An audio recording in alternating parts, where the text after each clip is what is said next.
Welcome to the future of education. And now, here's your host, Michael Horn.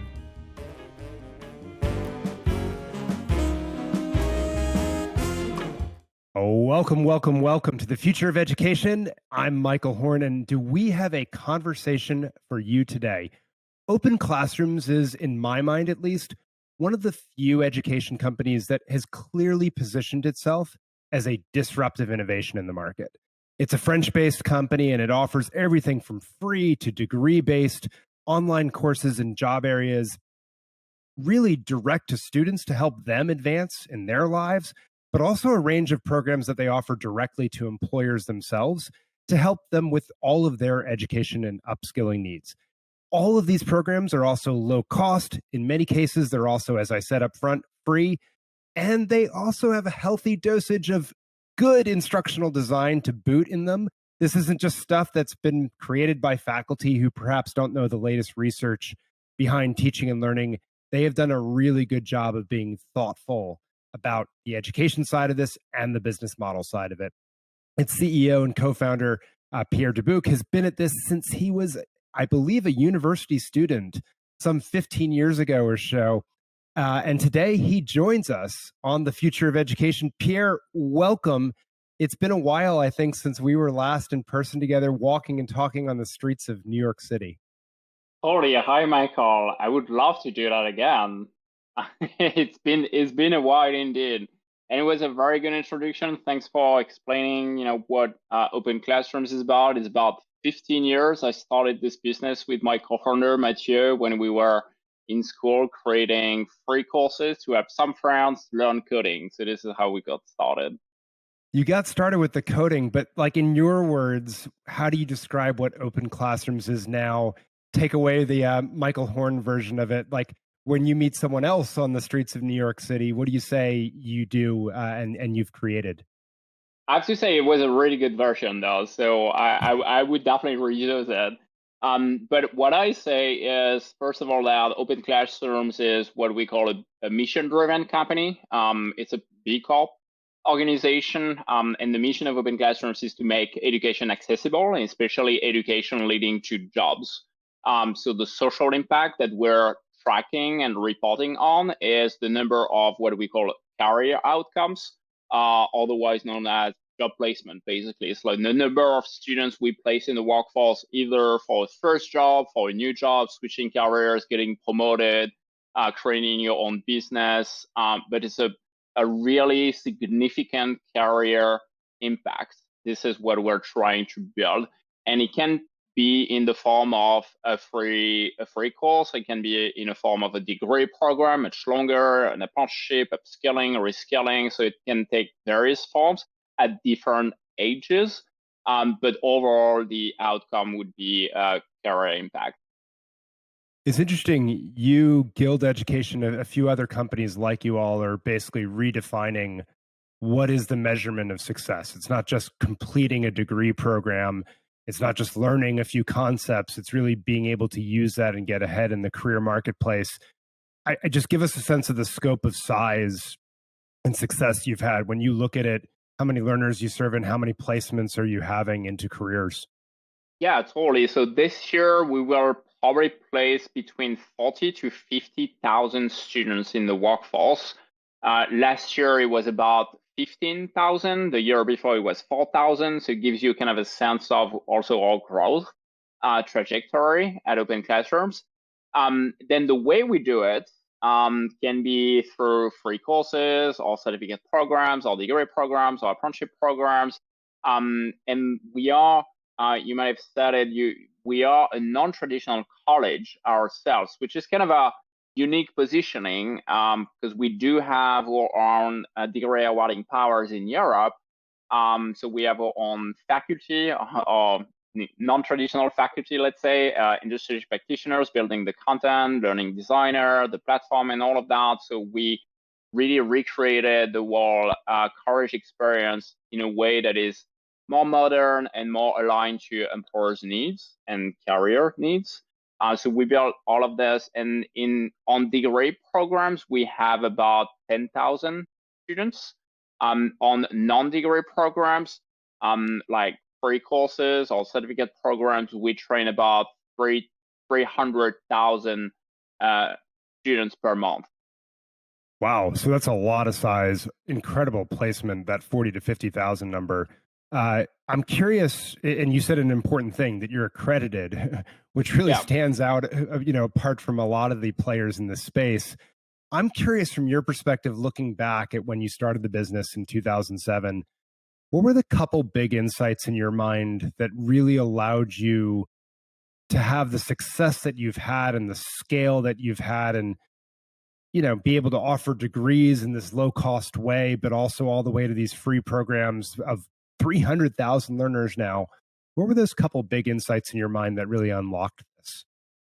At first, we created online courses, the courses we wish we had in school. And my co-founder, Mathieu, is really talented at building amazing courses. Like his pedagogy, the way he writes, the way he takes you from A to Z is very accessible, is funny, and it's a really good course. So that's what really drove flocks of learners onto the platform. It was for free because it was not a business back in the day. We started that really as a hobby. And many students and colleagues and peers from all over the world started learning coding through OpenClassrooms in French-speaking countries mostly. So it became the reference platform to learn coding. And we had many students, and through word of mouth mostly. And at some point, we realized many of them actually told us, you know what, I graduated, I've got a bachelor's in computer science, but all I've learned was thanks to you guys through your website. Like I learned nearly nothing through my school or my college or my university. I learned everything on your website. It was fulfilling, and clearly we had an impact. But at some point, we realized that many of them actually told us, but you know what? I'm still a student at my college because I need a degree. I need it to find a job, to signal the market that I have the skills I have. And at first, we didn't really realize this, but after a few years, we thought, but if we do the heavy lifting, why can't we actually, give a degree at the end? And this is when we started to try and become accredited in France. And at this time, we became the very first fully online college. So the first accredited online college. And we managed to get there, and we started to award degrees, and in a very non-traditional manner, if you will, because it's based on skills, on projects with one-on-one mentorship, is fully online. So it's a mix of synchronous and asynchronous support, human-based, really high-touch, group and social learning as well, and still leading to a degree at the associate, bachelor's, and master's level.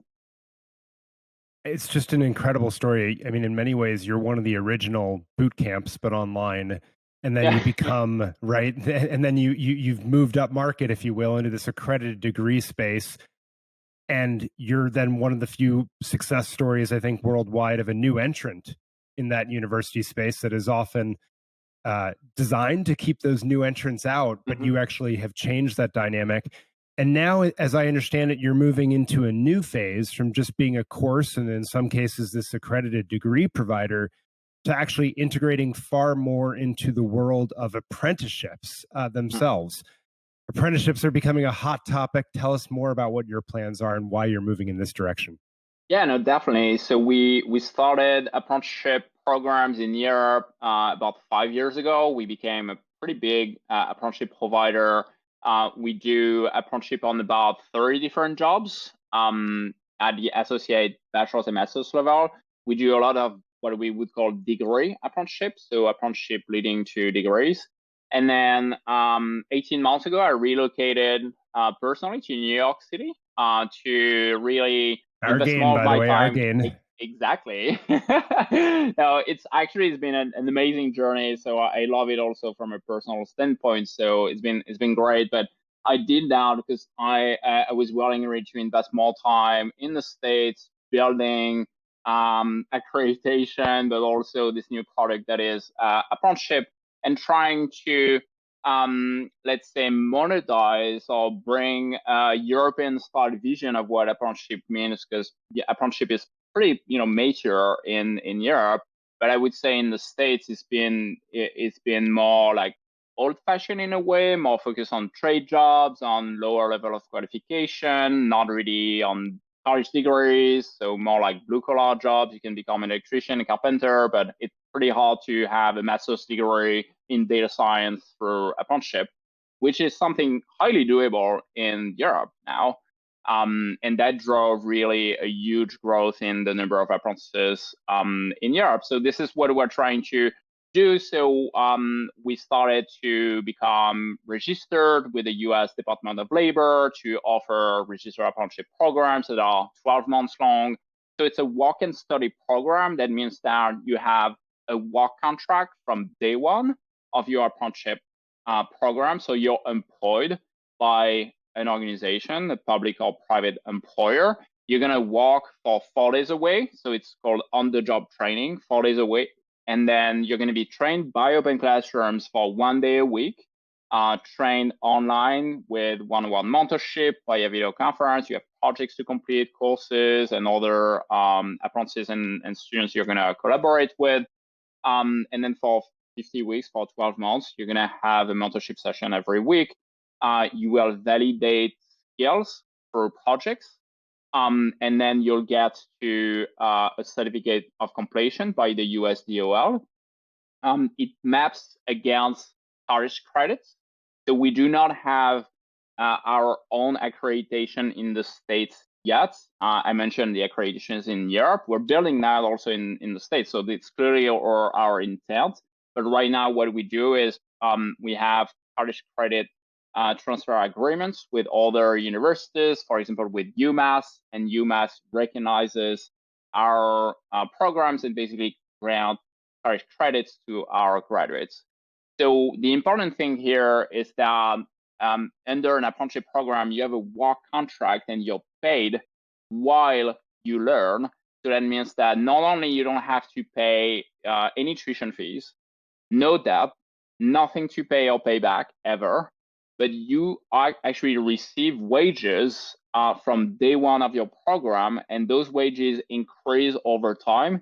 And typically on our jobs, so mostly tech and digital jobs, would be your core focus. You're going to be paid between $20 to $30 an hour, and you're going to probably end up being around $40 to $50 an hour. So really quality jobs, and you're paid while learning. I mean, it makes a ton of sense, right? You're starting to deal with really one of the reasons people often drop out of online degree programs or hesitate to go in the first place, which isn't actually the cost of the program. It's the opportunity cost of what am I foregoing in my life and how does it integrate with all these other demands and expectations, right? It's not just monetary, it's in terms of my time management and things of that nature. And so the apprenticeship you've designed tackles a lot of those.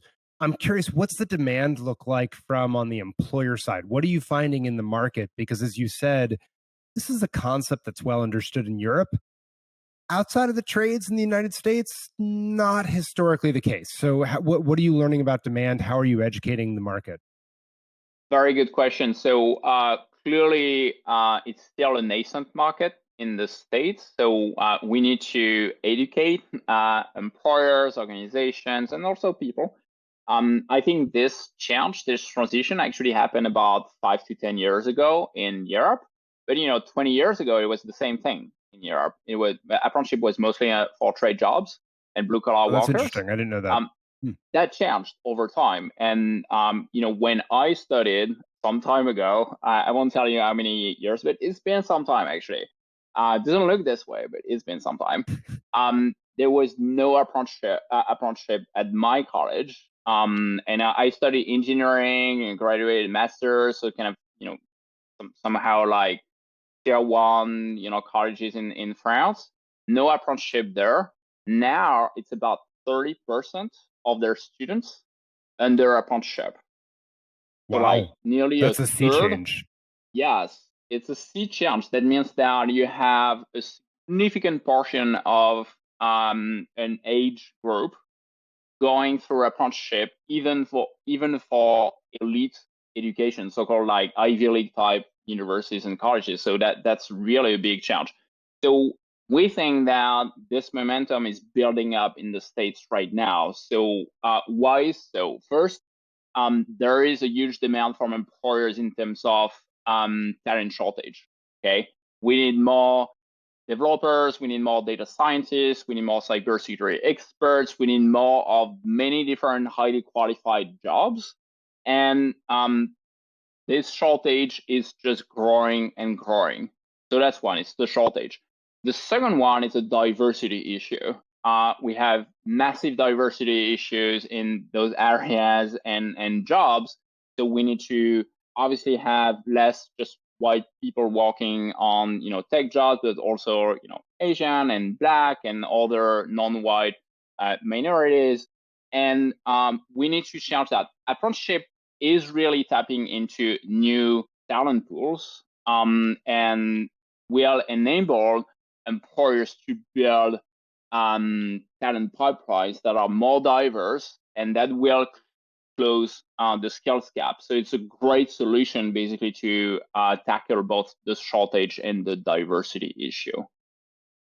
Super interesting. Now, I'm curious, one of the big conversations we've seen in the United States is that people say, well, in Europe, they have this thing as an intermediary. So basically, employers don't want to take the risk of hiring these individuals themselves.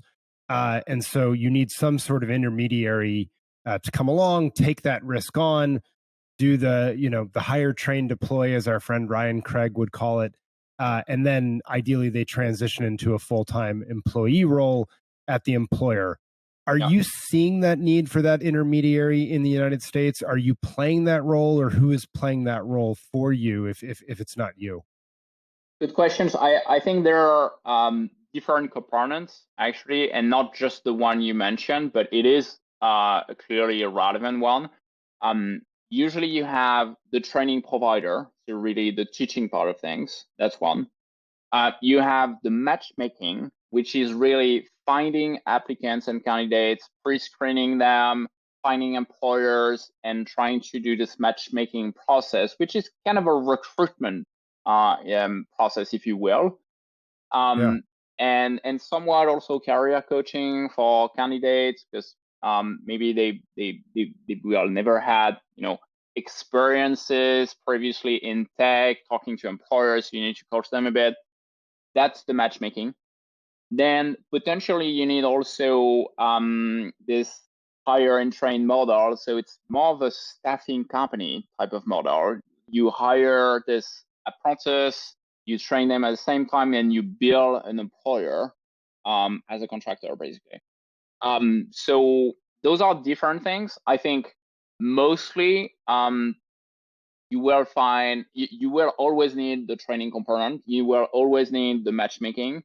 The staffing component is not required all the time. So sometimes you will need it, sometimes you will not. We do not do it. We partner, for example, with Europro, so part of Europe, and Europro does that for us. So we also collaborate with major staffing companies doing that for us. But we do all of the rest. So we do the training, we do the matchmaking. We are technically also a sponsor and an intermediary, reporting to the USDOL on behalf of the employer. So we do everything else but staffing, because we think staffing is a very specific component, and we partner on that front.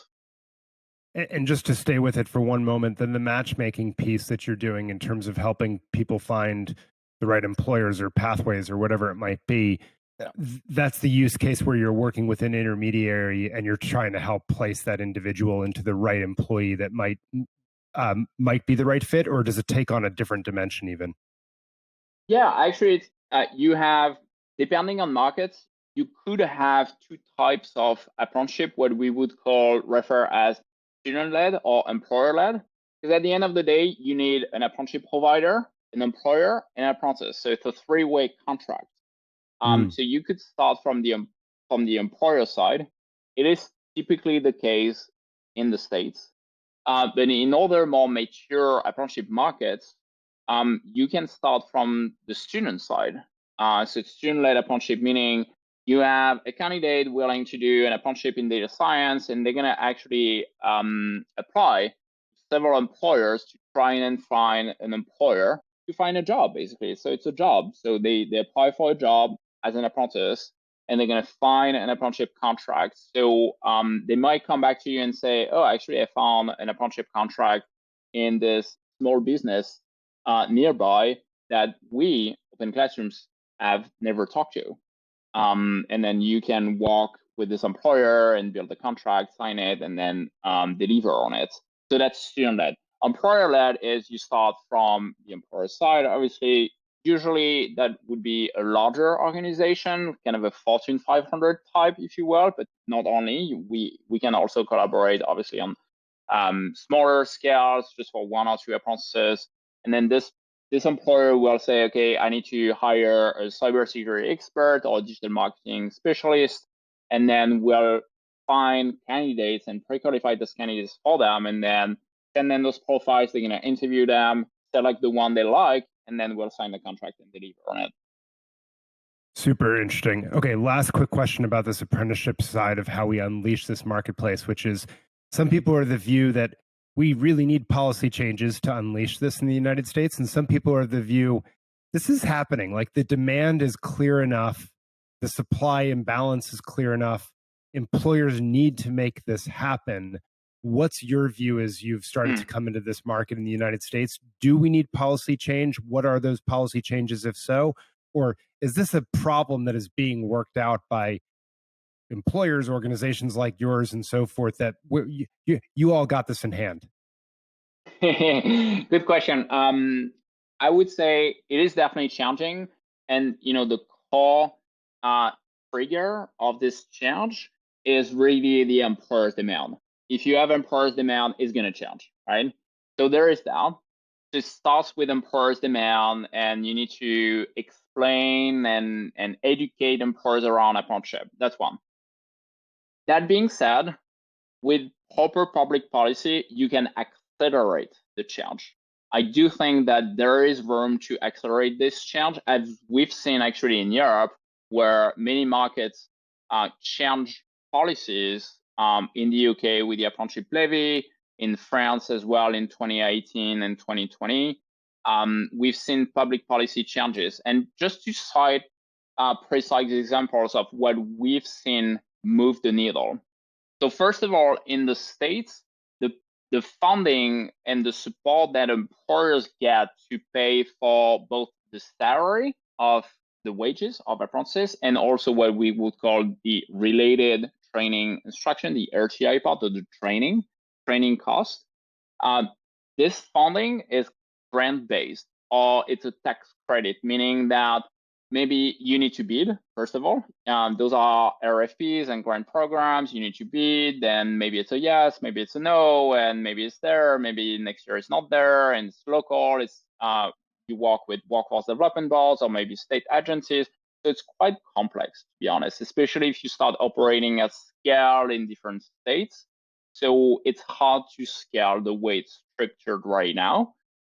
What we've seen working in Europe is, it was the same in France. It was regional and grant-based. They switched it to a national funding scheme that is a formula-based funding, meaning you hire an apprentice, you get paid that much. You hire 2 apprentices, you get paid twice much, et cetera, et cetera. So, and it's uncapped. So that means the more apprentices you hire, the more money you get, but it's very explicit and kind of automatic, if you will. So you know what to expect, and it's there to stay. It's not a grant or RFP process. So that's one. And then they realigned also interest, because they pay that not only if you sign the contract, they pay 30% up front when you sign the contract, and then they pay based on the apprentice progress, meaning they need to complete the program, right? Because otherwise, you can pay up front, and then if they churn or if they don't they don't complete for whatever reason, then frankly, it's not interests are not aligned. So you need to pay accordingly, align to the progress, and pay until the very end of the apprenticeship contract. I think that's very important to align payment terms to student progress. Then they started tracking also student outcomes in the form of graduation rates, but also job placement rates. How many of them after completion will actually be employed full-time as a permanent employee in the company or in other companies. So that's very important to track student outcomes.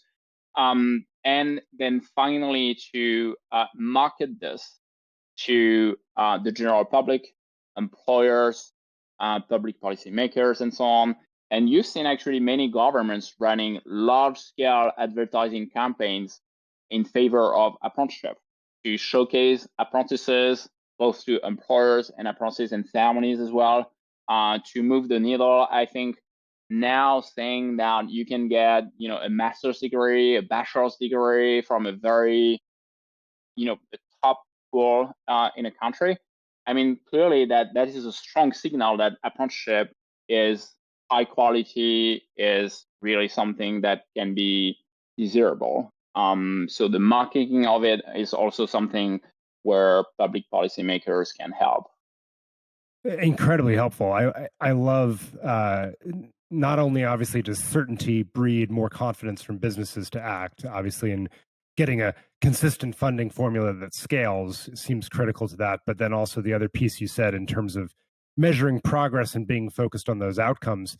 Theoretically, actually, that could move us away from a seat time based system to competency based as students make progress in their learning journey, which would be even better in terms of revolutionizing higher ed and our workforce education system. Last two questions as we start to wrap up here. You also have done a lot of work to get on the state and local workforce board lists, I understand, so that you're able to start to move workforce federal money in this country, not just federal financial aid, perhaps, or other mechanisms like that. Why is that important in this evolving vision, and how does it fit with the strategy? I think it's really, back to this public policy issue, because if you have employers willing to hire, say, 100 apprentices next year, if you can find public support, public funding, so they can scale that program not to 100 but to 150, then clearly this is something we should explore. And again, we've seen that work in other countries, especially in Europe, where apprenticeship is pretty big. So this public funding component, I think, will be key to really accelerate the market. It's getting there anyway, but it can get there faster. So we're starting to work with state agencies and workforce development boards. So at county level, we are on the eligible training provider list in about 40 states approximately with our apprenticeship program. So that means that we can apply for funding to help our partner employers to scale their apprenticeship program. So that's really the intent there. But again, right now the system is very scattered and different from one board to the other, from one state to the other. Criteria and the funding, the threshold, the criteria, and the requirements, and so on are different. So obviously, over time, public policy might change and might get better alignment to help us scale better. But it is part of the process. You need to start working with a few boards in a few states. Some states also are maybe more forward-looking, more innovative, a bit more flexible in how they can allocate funding. And you see, actually, for example, the state of California, which has doubled their apprenticeship budget for 2023, roughly. And they're thinking of moving into this formula-based, like pay per apprentice vision. So it's interesting. Like if you start having California doing it, then why not New York State? And then from there, a bunch of major states might might chip in as well. So we're really at this tipping point. Is really interesting to witness, and that's why we open, the conversation with state agencies and workforce boards to say, okay, this is what we do. Those are the employers we work with, from Merck to Amazon and many others. Is it something that you like to see more of in your state, and how can you help us scale those operations?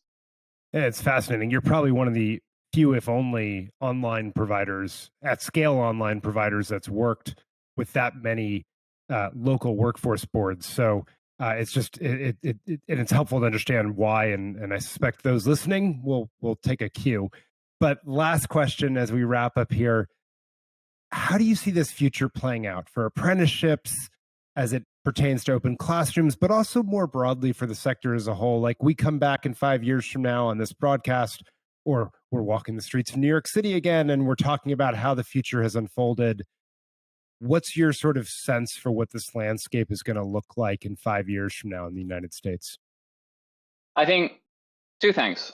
One is the number of apprentices. At the end of the day, if there is a sea change, you need to see the number of apprentices grow tremendously.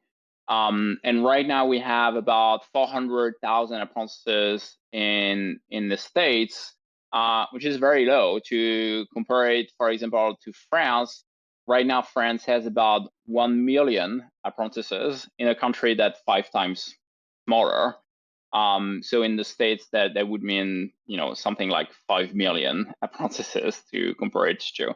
So I would like to come back to you, and while we are walking in the streets of New York City, say now we have maybe like 1 million apprentices in the country, and with a better gender balance, because right now apprentices in this country are mostly men, mostly white, and mostly in trade jobs, like truck drivers or carpenters and construction jobs. I would like to see more gender balance, more highly qualified jobs, for example, in tech, IT, cyber, and other jobs, maybe in healthcare. And I would like to see apprenticeship more connected to higher education, because obviously there is a huge issue around higher ed in the States, around student debt and so on. And I think there is a way to solve both the skills gap, the talent shortage, and this higher education issue that we have, by creating degree apprenticeship and linking apprenticeship to college education. In one way, maybe actually the way we're going to found apprenticeship will not be necessarily only through workforce development boards, but it could be through something as systemic as Title IV in the future. So we could imagine that, because apprenticeship works really well in terms of employability, in terms of completion rates. So it's a great outcome for the country.